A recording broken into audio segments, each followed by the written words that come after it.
All right, so one of the big advantages of mineral wool is that apparently it doesn't burn. So we're gonna test that. Oh, but first, safety.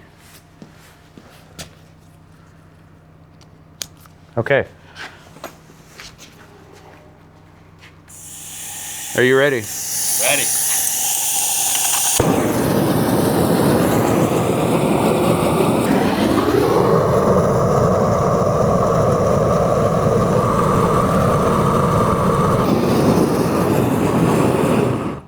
Science. And scene. Nice job, dude. Did it. Hey everybody, welcome back to the channel. In this video, my brother Brian and I, we're going to explain to you why we build unvented crawl spaces. And you should too. And you should too.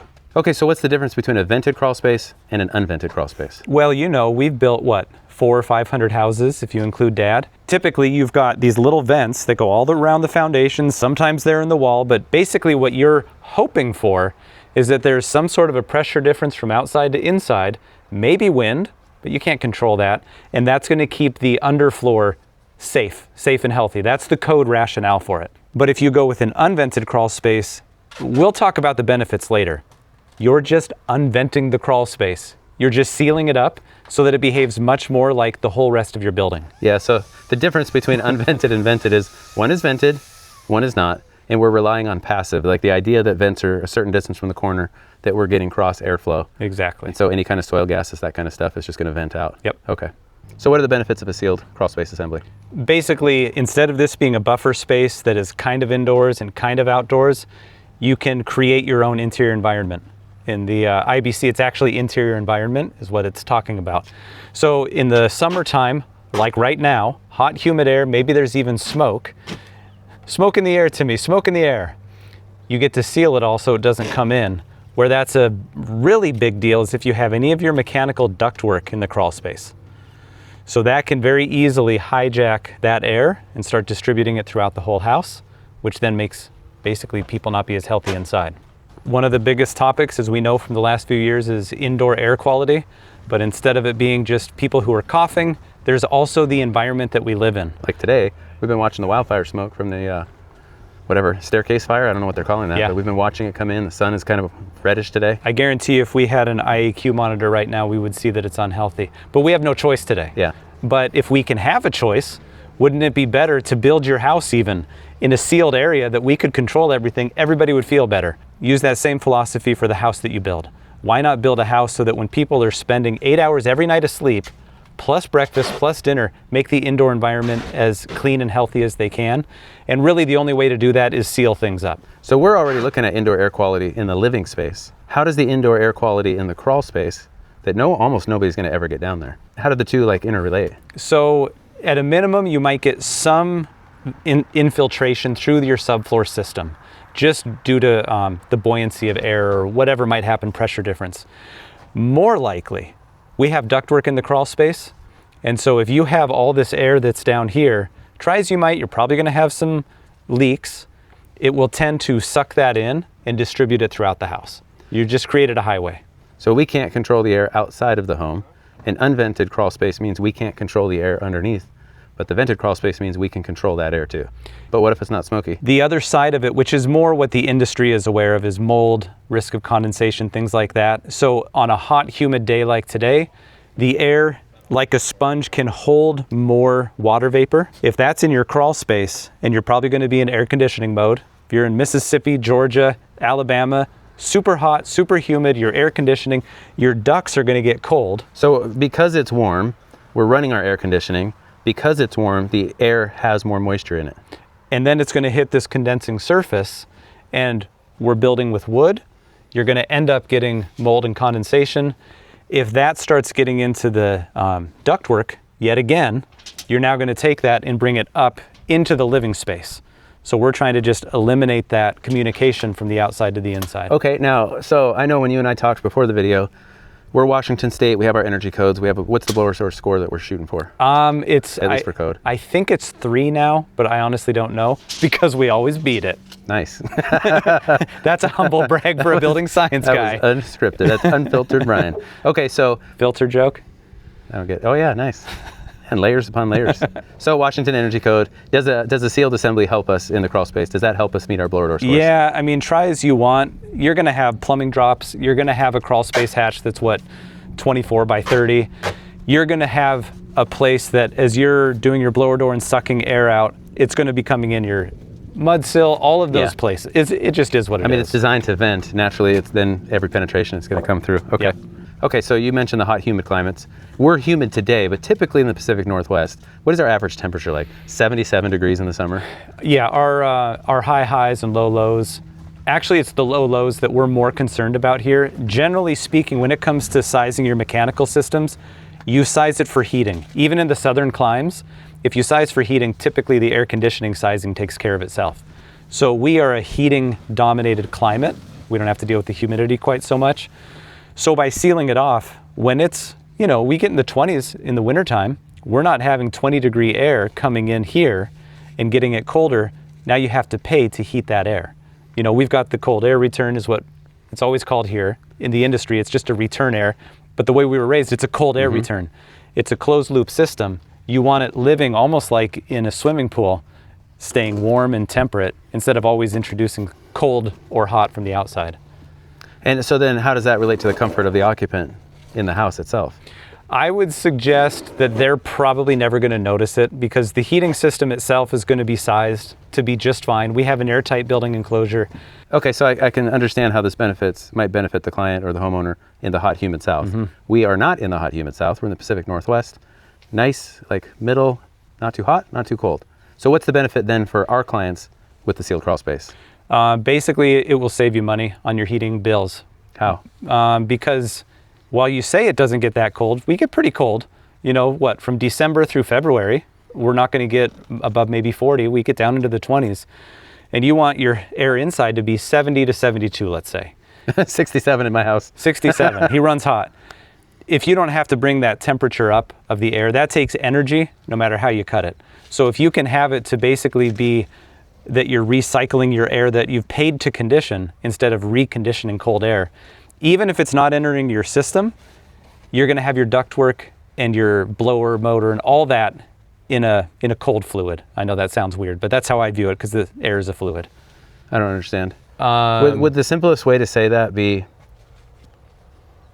You're wrapping up your mechanical systems in a cold, it's a fluid. That's why. Because we're not heating this thing, so it's not conditioned. So I guess in my mind, you're losing the heat of your system to the cold air because heat goes from hot to cold.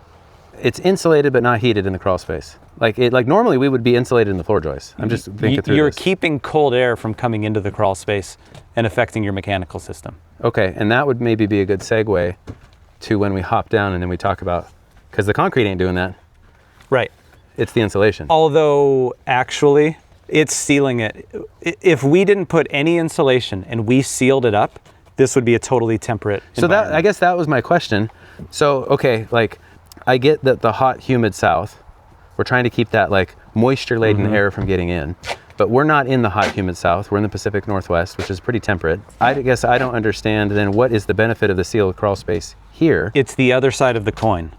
So when your heating plant is producing heat, it has to overcome cold air if it's surrounded by cold air. But if it's warmer air, it doesn't have to overcome that. So the sealed crawl space helps. There's a different strategy to insulating that crawl space. It's, again, you open up your window in a car, it's going to get cold really fast, but you still have insulation in the car itself to keep the car warmer. But the biggest thing that's going to help you is to roll your window up when it's cold. Make sure I get this right. If the air isn't as cold, then the heating system doesn't have to work as hard, and we're less likely to get warmer air trying to go where it's colder. Am I correct? Yeah, because the thermal energy is atoms moving fast, picking up that energy. And if you have two people dancing at exactly the same speed, everything's fine. But if you have somebody stock still, you're going to give energy up to that static thing. So if everything down here is moving at about the same, nobody's giving or taking energy. But if you're bringing in all this cold air, it has to be losing its energy there, which costs money to operate. Okay. And that naturally brings some discomfort to it, to the occupant. No, it makes it work harder to hit the set point. Okay. But as it's going there, wouldn't we feel something? Once the house hits its radiant mean temperature on the surfaces, and that's where you get into the comfort of the windows and that kind of stuff. Once the house is at temperature, you're pretty much not going to notice it. Okay, so I say we hop into the crawl space and let's go over what the insulation strategy is here. Okay, so talking about trying to keep the temperature in here from being too close to the outside temperature, either too warm or too cold, we've insulated the walls. Yep. So why did we insulate it with mineral wool? What's the R value? In dealing with the code official, it looks like R15 is what we landed on. We're kind of treating it like a basement, but it's not a basement, so there's other arguments that could go along with it. It would have been R10 if we did the outside. I think it's way better to go on the inside. Why? Because somebody already messaged me and said, you know, in the typical snarky internet way, we should have just insulated the outside. You have to finish the area above the soil, and we've never done it. I'm not saying that we shouldn't do it. I just have to do incremental, what makes the most sense, what's the easiest. We're putting our toes in the water with this. Exactly. So he could have been absolutely right. But to me, this is the easiest. Also, we get to backfill pretty quickly. It's just adding more steps.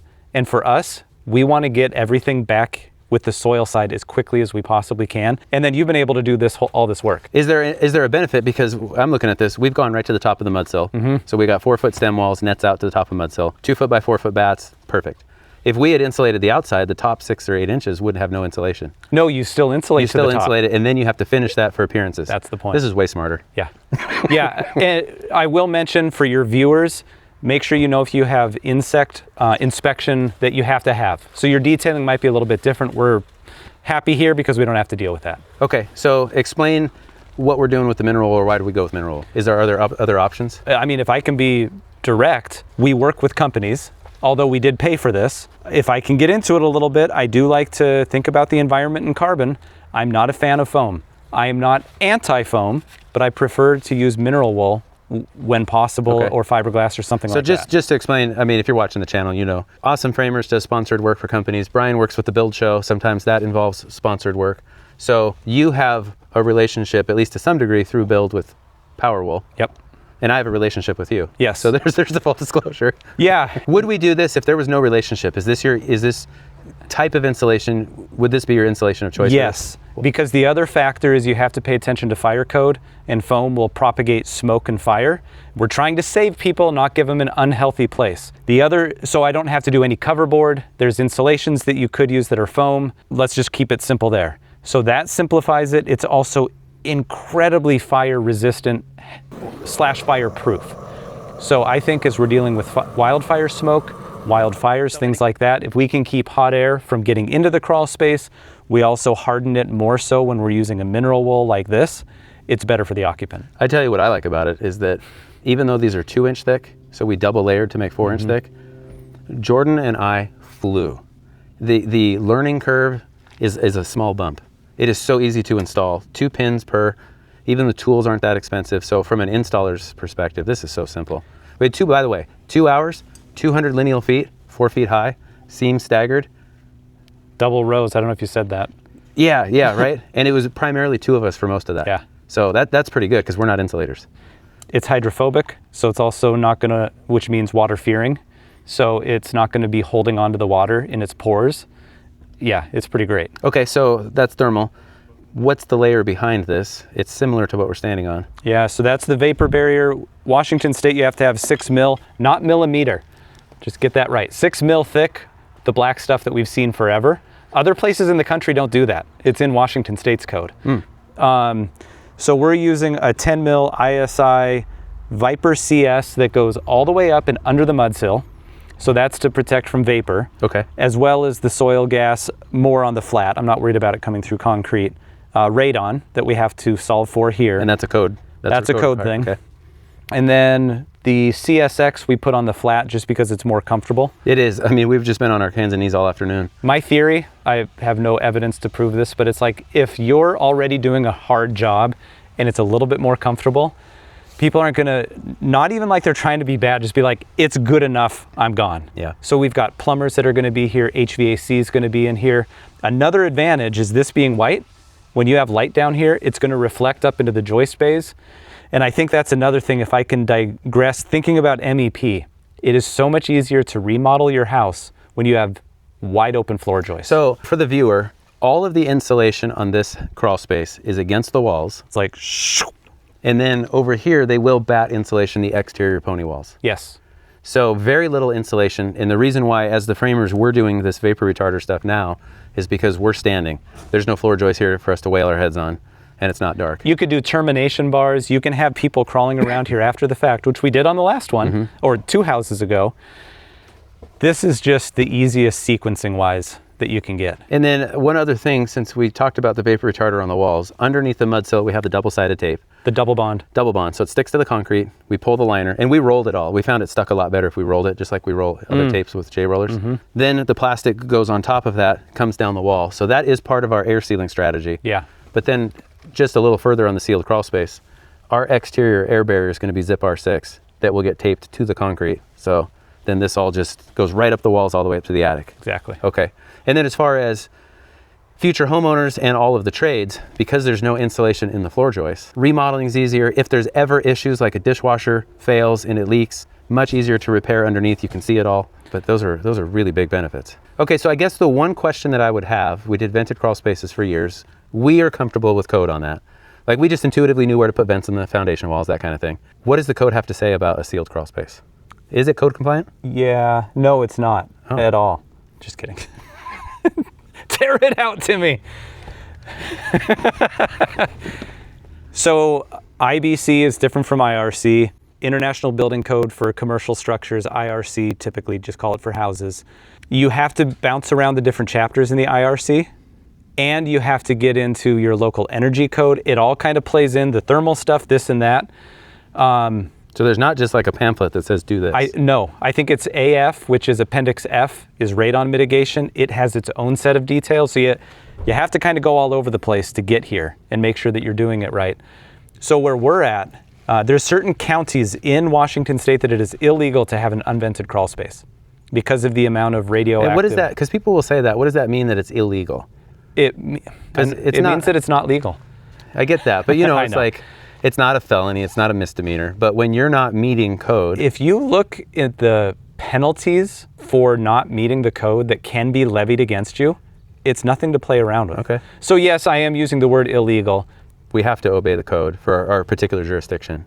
The code has been around long enough that I think that it's conservative, but it's trying to keep people safe. I don't want to build a house that some kid when they're older is going to have lung cancer because I didn't do this right. So it's not that difficult to meet though. That's the kicker. So basically, if I'm hearing this correctly, you basically can't just roll in and be like, hey, I'm doing a sealed crawl space, because I saw some framers and Pioneer Builders do it that one time. You have to know your area, and you have to really talk to an expert, somebody that knows that if you do this, it affects that, and if you do that, it affects that. So you have to be aware of all of that. Yeah. For example, when it comes to the radon, we're going to have to put a T-pipe underneath the crawl space. Underneath the vapor retarder. Underneath the vapor retarder, Okay. Thank you. Some people might think you have to do it all around, whatever. We are not in a high radon county. We're only doing this because it's code. I am not convinced we have to, but I'm not going to argue with City Hall over it. We do have to test for radon later when we have the house finished to make sure the radon system is working. Within the soil, between the particles, you have air, you get radioactive decay. The radon can come up through. If it's negatively pressurized, it's going to suck through. So when you take your standpipe and you have all of this sealed and you vent that to the atmosphere, it's going to be hotter up there. The air is going to be moisture, like suction. It's going to pull that air up and you're directing it to go there. You also have to have a mechanical ventilation. I forget what the numbers are. It's X number of CFM per square feet. Very little, like say it's 25 in this crawl space. It's designed to operate continuously if that's a solution, or you have to have it in our case. And that's a fan? It's a fan, just like a Panasonic whisper value exhaust fan. I hope it never has to be used, but we're doing it for code. The other code section that you have to think about is vapor control in this area. Now, I don't think it's going to be an issue once all of the mechanicals are working, but we had that at the other house. The model code now allows you to use a dehumidifier to solve for vapor instead of having to have pass-throughs from your house to the crawl space. We did that years ago. I do not like that. I'm trying to not have a chase for fire. So you might have to deal with your code official if your state hasn't adopted it, and that's what we've done and gotten permission. So if you're conversant with the building science and the code and you work with your code official, Then when the inspector comes out, you've got all of your ducks in a row, you can talk about it. And you've done a good job. In fact, just like 3 days ago, we emailed the inspector with pictures of this because there was a difference of opinion. And we had a good discussion, and now we were able to move forward because it's not as theoretical as the plans. Here's the actual. Yes. So the last thing, so you said dehumidifier. So you'll have a dehumidifier installed? Yes. And it has a sensor, so if the humidity gets up, or does it run on a timer? No, you set the dial for drier or wetter. And so you just set that. You can duct it in an area like this, which is another reason why this is so easy, because that back corner there might have I'm making it up. If your dehum is there and that's in the back corner, could you get some vapor stratification from one side to the other? We're still learning. Yeah. I've got a little duct kit from Santa Fe for the one that we did that's not installed, so I'm trying it without it. Do you try to aim for more central? Yeah. Yeah. So from my perspective, this, as a framer, I just want to frame and get the floor on, get an inspection, and keep rolling. But Jordan and me, a couple hours to install the insulation. This afternoon, we started after lunch. It's 3:30. The guys, we have a little bit left to do, but everybody's just beat. It's been muggy and it's Friday. We still have that section. I'm going to say 3 hours for us to get the vapor retarder down. That has to be faster than crawling later. So by us doing this now, do you think or have any inkling, is this assembly the same amount of money as if we went with vented and then we insulated all of the joists? The board insulation is more expensive. This is rigid. Yeah, right? I looked it up. It's about double fiberglass. But depending on your floor system layout, so my background's finance and accounting, the answer is always it depends. But sometimes I just do the Subway versus McDonald's test. I know if I got a 6-inch veggie right now, it will have fewer calories than the triple cheeseburger with all the extras that Ethan gets later. Bet. So you're kind of like, well, where are we kind of close? And at the end of the day, I think in service, this is such a better deal. Plus, if you're going for zero energy ready home, if that's still around, you can use that to defray some costs, yada, yada, yada. Maybe you can size down your mechanical system, which is a cost savings. So you have to think of There's just everything. a lot of dials. There are so many dials and levers that doing this can affect this. And I just go, this makes sense to me. I'm not going to get that deep into the dollars and cents. Yeah, my feeling is this is so fast that the labor was really low on this. I don't know how long it takes the insulators to come in and do this if they did it after the fact, but I think it's more than 3 hours.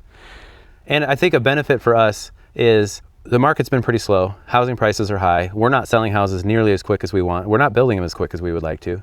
Keep that in-house. We're keeping this in-house, so we're self-performing something. I never thought we would self-perform installation and I wouldn't just throw a fit. I would throw a fit, but this is pretty simple. Yeah. Okay, so if there was one thing that you feel like the viewer needs to know or be aware of about sealed or unvented crawl spaces, I got that right, what would it be? Make sure that you have accounted for the water from the heavens and the water from the earth, the ground. So right now we have well-graded soils is what it's called. We don't have to worry about a high water table. We'll have overhangs. We'll have positive slope for shedding any water, any rainwater. We have gutters and downspouts. We have downspouts. It's tight line. You might have to do a footing drain. I checked with the code official just to make sure. We don't have to do that here for all of the aforementioned reasons. The stakes are higher. So if you do that, you have to just make sure that you've thought through and think about where you live. If you're on the coast and they have a high water table at surf and you're getting tons of rain and wind and everything, you might choose not to do this. Or you might go, no, actually, I think it makes even more sense, but we're going to put a sump in that corner. Yeah. I feel like the takeaway is don't just jump into this. Like really talk to the experts. Yeah. Where this is a little self-serving as a plug. Where is a great place for people to learn about that kind of content, what you're talking about? Well, honestly, my channel on Build Show Network, I get into this stuff all the time. I did a whole talk on unvented crawl spaces actually a couple of times. So I'm not a Build Show contributor. Brian is. But I love Build Show. I love the contributors. I love the purpose. I'm just like waiting. So like my channel, we really focus on like how to be more efficient as framers. And here's the tool that, yes, it's expensive, but it saves your elbows over time, that kind of thing. Whereas Build Show, they cover all these different topics. If somebody's building their own house or they're a builder that's looking at like, oh, I've never thought about that, but that's kind of appealing.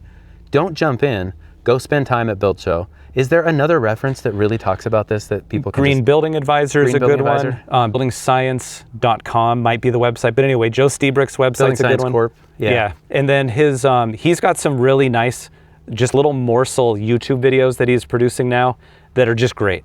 So I would think that's another one. Maybe but Find Home Building? Find Home Building. Steve Basic Architect. I view myself, and I would imagine I could apply this to the other guys, as a distiller of information. I have spent so much time reading and analyzing and talking about this stuff. They get to watch a 20-minute video. So like, try to find those people who are genuinely passionate about knowledge that can explain it, and it kind of has the ring of truth. Yeah, and I can say it because I'm not a Build Show contributor. Those people really have coalesced around Build Show. And then there's a lot of us that are like spokes on a wheel. We're kind of tangentially related to either somebody on Build Show or we're friends with somebody. Yep. So once you get into this echo chamber, it's a great place to just find that information. It's a great place to just find that information. Nice. Can I say one more thing? You just did. You have to sell this to people, ultimately. Oh yeah, we should, okay.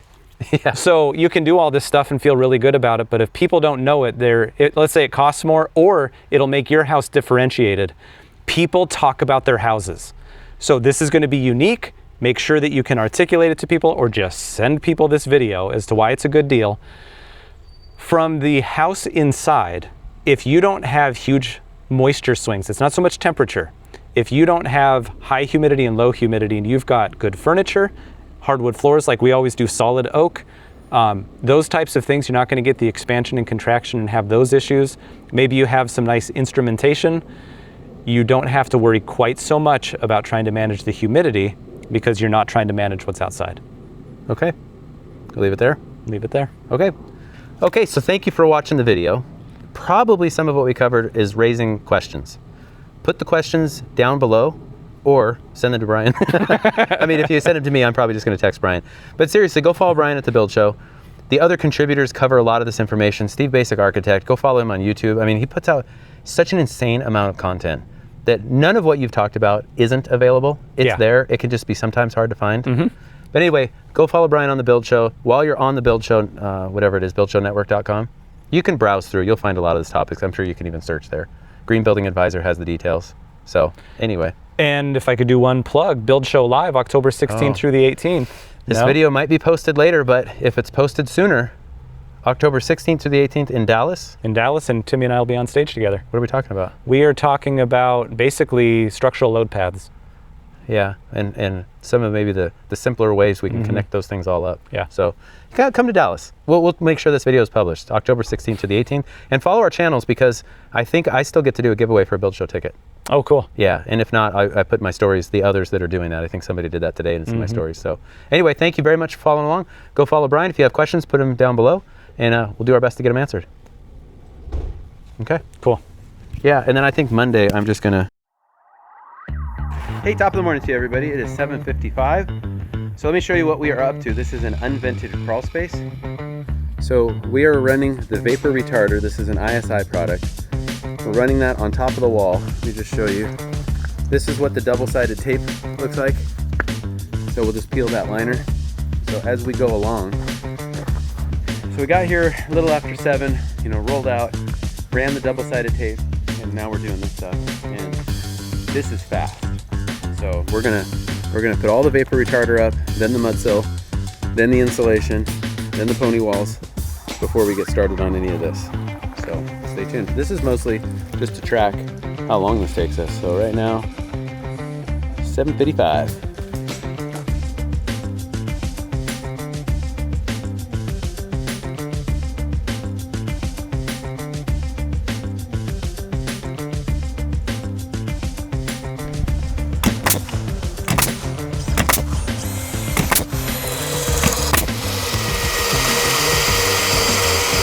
Length. 10.5 is center.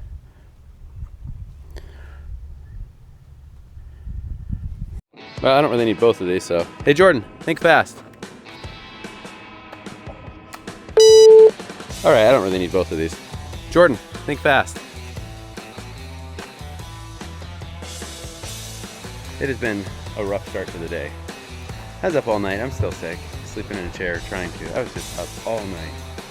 Anyway, that's not why you're here. See that pressure treated wood? Look at that. I bet he works out.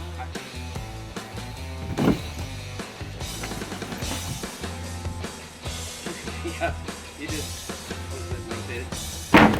you are almost as strong as your brother. Wow, over the head.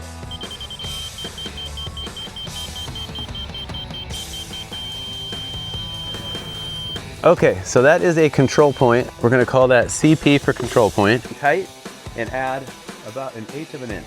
Roll.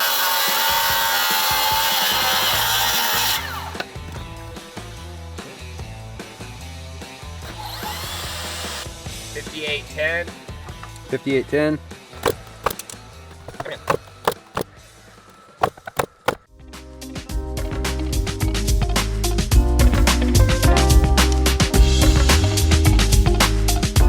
Now we want to plane everything. So we're got on the underside, let me just show you that. See how that is on the underside of those plates? So that's top of stud. Do